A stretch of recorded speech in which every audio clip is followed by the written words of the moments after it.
Hello animal में कैसे हो आप सब। आज मैं आपके लिए सोलो लेविंग एपिसोड नंबर 11 और एपिसोड अच्छा लगे तो लाइक और सब्सक्राइब कर देना। तो वीडियो को करते हैं स्टार्ट। तो एपिसोड के स्टार्टिंग में सीन में जिन्नू को दिखाया जाता है जो सिटी से बहुत ज्यादा दूर आ चुका होता है। वो अपनी जॉब चेंजेस रिक्वेस्ट करने आया होता है और वो रिक्वेस्ट तब सामने आई थी जब अपना जिन्नू लेवल 40 तक पहुंच जाता है तब। और गाइस जिन्नू हम सभी को बता रहा होता है और इससे पहले भी मुझे 2 डंजन मिल चुके हैं पर वो रिक्वेस्ट मुझे तुरंत ही लेने पड़े थे। पर ये रिक्वेस्ट अलग है, मैं खुद चुन सकता हूँ कि कब और कहाँ इसे करना है। शायद ये बाकी रिक्वेस्ट से ज्यादा ये मुश्किल होने वाली है मेरे लिए। और गाइस जिन्नू कहता है उस गेट को ओपन। और गाइस जिन्नू ने डेली रिक्वेस्ट भी नहीं की होती और अपना जिन्नू कहता है मैं उसे लौट के वापस कर लूंगा। और गाइस जिन्नू उस गेट के अंदर चला जाता है और आगे में जिन्नू को दिखाया जाता है जो आगे बढ़े जाता है। उसे पता चलता है कि जिन्नू यहाँ पे पोर्टिस और अपनी फूड रिकवरी इस्तेमाल नहीं कर सकता। यहाँ तक कि रिक्वेस्ट खत्म न हो जाए तब तक वो बाहर भी नहीं निकल सकता। तो जिन्नू कह रहा हो तो मुझे सावधान रहना होगा। और तभी जिन्नू को सामने से किसी की आने की आवाज सुनाई देती है। जिन्नू लड़ने के लिए अपना खंजर भी निकाल लिया होता है और उसका अपोनेंट होता है एक नाइट। और गाइस जिन्नू वक्त गवाए उस पर अटैक कर देता है पर जिन्नू का वो अटैक उस पर वर्क नहीं करता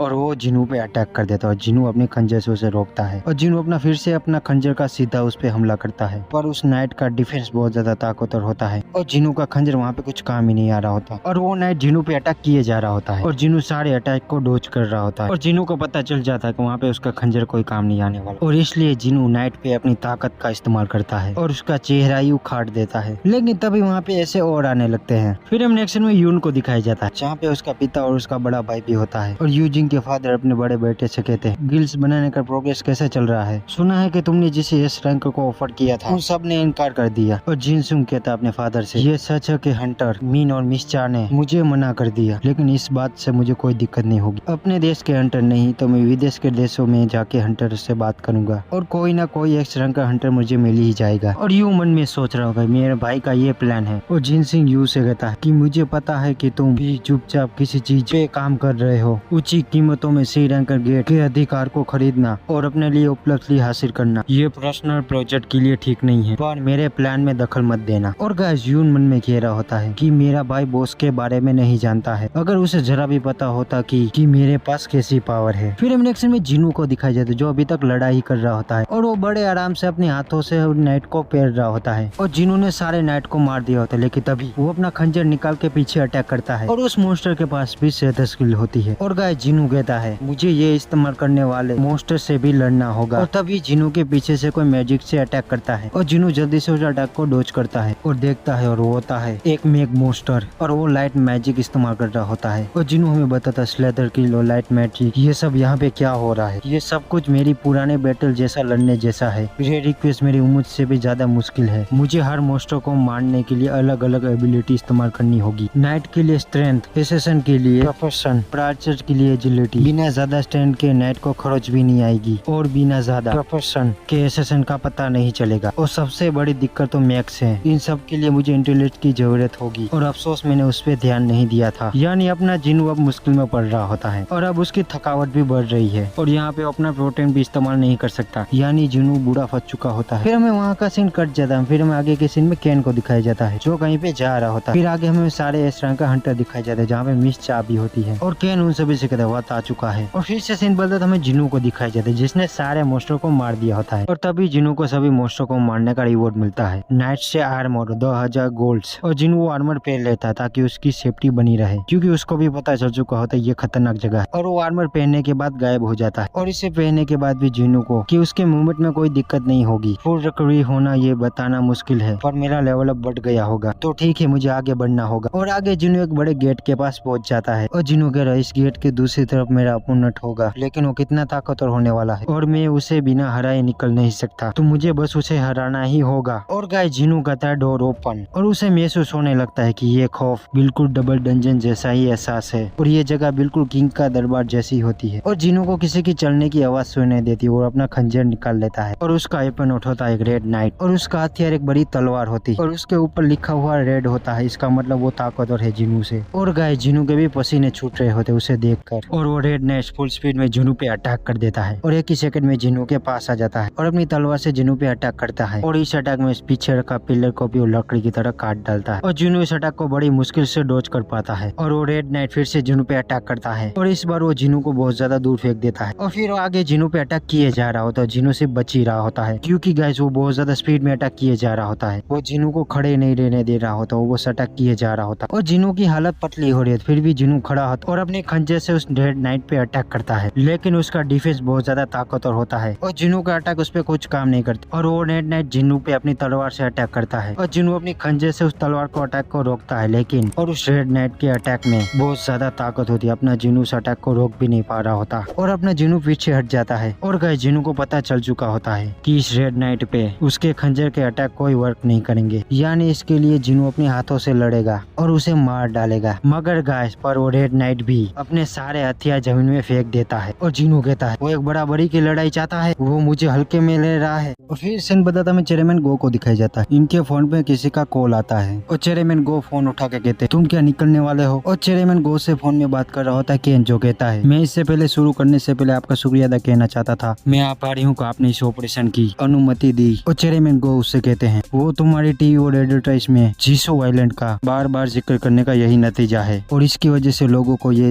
याद आया और उनका नजरिया बदला। मैंने सिर्फ आग में घी डालने का काम किया। और केन चेयरमैन गो से कहता है क्या ऐसा जोखिम लेने के लिए आपकी आलोचना नहीं होगी? और चेयरमैन गो कहते हैं मैं उसके लिए तैयार हूँ, बस तुम सावधान रहना, जेजू आइलैंड एक खतरनाक जगह है। केन कहता है मैंने पूरी तैयारी कर ली है, ये मिशन आने वाले खतरे को जानने के लिए है। हम छोटे हमले करेंगे और देखेंगे कि दुश्मन किस तरह जवाब देता है। मेरे लिए 3 साल पुरानी जेसू आइलैंड की लड़ाई अब तक खत्म नहीं हुई। और फिर सेनबता में जिनू की लड़ाई दिखाई जाती है जहाँ पे रेड नाइट यानी एग्रिस जिनू पे अटैक करता है और वो जिनू को जमीन में घुसा देता है और जिनू को पता चल जाता है एग्रिस भी ताकतवर है। और गाइस जिनू कहता है अच्छा है मैंने वो आर्मर पहन लिया था, वरना इस अटैक से मैं मारा जाता। और जिनू अपनी स्किल डैश इस्तेमाल करता है और जिनू एक प्लान करता है कि एग्रिस को वो अपनी स्पीड से हराएगा और जिनू बहुत सारे एग्रिस पे अटैक करता है पर एग्रिस सारे अटैक को आराम से रोक रहा होता है और एग्रिस उठा के जिनू को पेल रहा होता है और जिनू एग्रिस को एक लात मारता है। यही पहला हमला एग्रिस को लगा होता है और ये लात खाने के बाद अपने एग्रिस भाई बहुत ज्यादा गुस्से में आ जाते हैं और गाइस एग्रिस गुस्सा होने के बाद जिनू को बहुत ज्यादा पेलने लगता है अपने मुक्कों से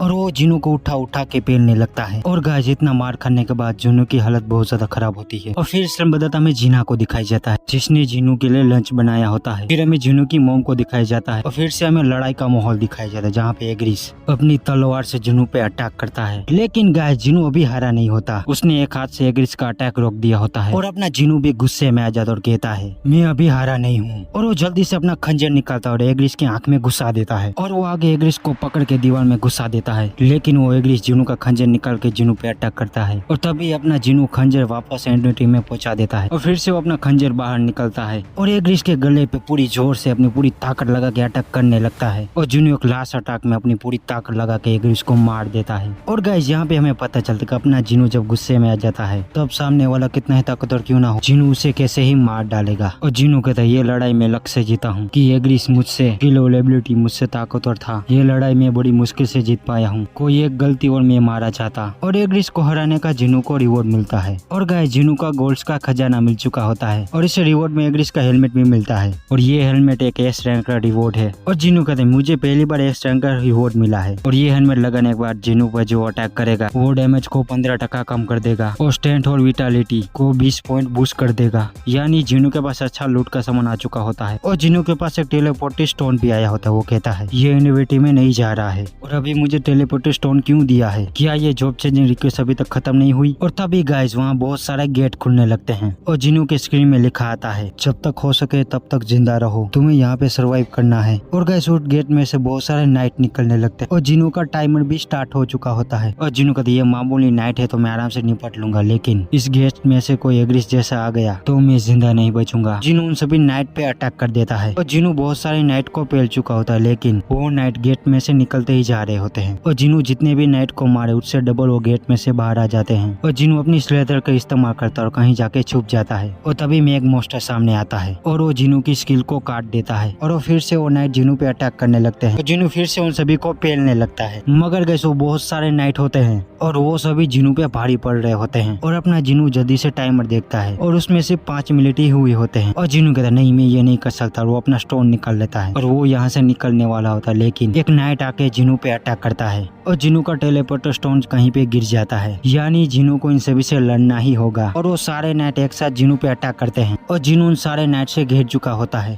और गाइस यहाँ पे होता है ये एपिसोड खत्म। और गाइस मैं इतना ही कहूंगा, ये एपिसोड आप जरूर देखना। जिनू और एग्रिस की लड़ाई खतरनाक होती है और ये एपिसोड पूरा लड़ाई का ही था और आने वाला एपिसोड इससे भी तगड़ा होगा। तो गाइस सब्सक्राइब करके रखना। तो मिलते हैं नेक्स्ट एपिसोड में।